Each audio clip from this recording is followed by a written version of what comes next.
एक बार एक छोटी सी बच्ची हाथ में मिट्टी की गुल्लक लेकर के भागती हुई एक दवाइयों की दुकान पर गई। वो काफी देर तक वहां पर खड़ी रही, लेकिन दुकानदार का ध्यान उसकी तरफ नहीं गया क्योंकि और भी बहुत सारे लोग खड़े हुए थे। उसने दुकानदार को कई बार बुलाया, लेकिन वहां पर भीड़ इतनी थी कि दुकानदार का ध्यान उसकी तरफ गया ही नहीं।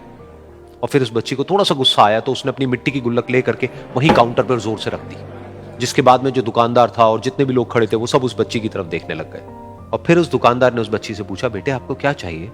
तो वो बड़े ही भोलेपन से बोली कि मुझे एक चमत्कार चाहिए। ये सुनकर के दुकानदार को कुछ समझ नहीं आया, ना ही वहां पर जो लोग थे उनको कुछ समझ में आया, और सब उसकी तरफ देखने लग गए। फिर दुकानदार ने बोला, बेटे चमत्कार तो यहाँ पर नहीं मिलता है। तो बच्ची को लगा कि वो उससे झूठ बोल रहा है, तो बच्ची ने कहा कि मेरी गुल्लक में बहुत पैसे हैं, आप बताओ आपको कितने पैसे चाहिए, लेकिन मैं आज यहां से चमत्कार लेकर के ही जाऊंगी। तो वहीं काउंटर पे एक और आदमी खड़ा था, उसने उस बच्ची से पूछा कि बेटे क्यों चाहिए तुमको चमत्कार? तब उस बच्ची ने अपनी कहानी बताई कि अभी कुछ दिन पहले मेरे भाई के सर में बहुत तेज दर्द हुआ, तो मेरे पापा मम्मी उसको हॉस्पिटल ले गए। उसके बाद कई दिन तक मेरा भाई घर नहीं आया। तो मैंने कई बार अपने पापा से पूछा, लेकिन उन्होंने मुझे कुछ नहीं बताया। उन्होंने बार बार यही कहा कि वो आ जाएगा, वो कल आ जाएगा, वो कल आ जाएगा, लेकिन वो आ ही नहीं रहा था। तो मैंने देखा कि मम्मी रो रही है। अब पापा मम्मी को कह रहे थे कि उसकी दवाइयों के लिए और उसके इलाज के लिए जितने पैसे चाहिए उतने मेरे पास में नहीं है, अब उसको कोई चमत्कार ही बचा सकता है। तब मुझे लगा कि अगर मेरे पापा के पास में इतने पैसे नहीं भी हैं तो क्या हुआ, मेरे पास में तो है। तो मैंने जितने भी पैसे जोड़ रखे हैं वो सारे लेकर के मैं इस दवाई की दुकान पर आई। फिर उस आदमी ने उस बच्ची से पूछा, कितने पैसे हैं तुम्हारे पास में? ये सुनते ही उस बच्ची ने अपनी गुल्लक उठाई, जमीन पर फेंकी और तोड़ दी, और पैसे गिनने लग गई।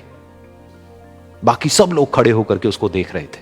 थोड़ी देर बाद उसने सारे पैसे अपने हाथ में इकट्ठे किए और बोली, मेरे पास में पूरे 19 रुपए हैं। वो जो आदमी वहां पर खड़ा था वो थोड़ा सा मुस्कुराया और बोला कि अरे तुम्हारे पास में तो पूरे पैसे हैं, इतने का ही तो आता है चमत्कार। ये सुनकर के वो बच्ची बहुत खुश हो गई और बोली कि चलो मैं आपको अपने पापा से मिलवाती हूं।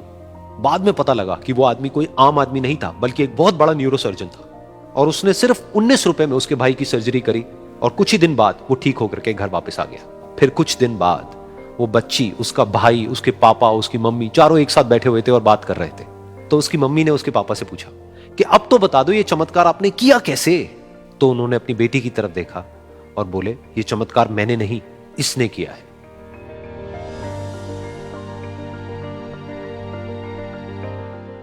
तो यहां पर एक बहुत बड़ी बात है जो हम उस छोटी सी बच्ची से सीख सकते हैं कि जिंदगी में कभी कभी ऐसा होता है कि हमको कोई रास्ता नजर नहीं आ रहा होता है और हम लोग हिम्मत हार जाते हैं। तब हमारे अंदर एक बच्चा होता है जो कोशिश करने से कभी भी पीछे नहीं हटता है।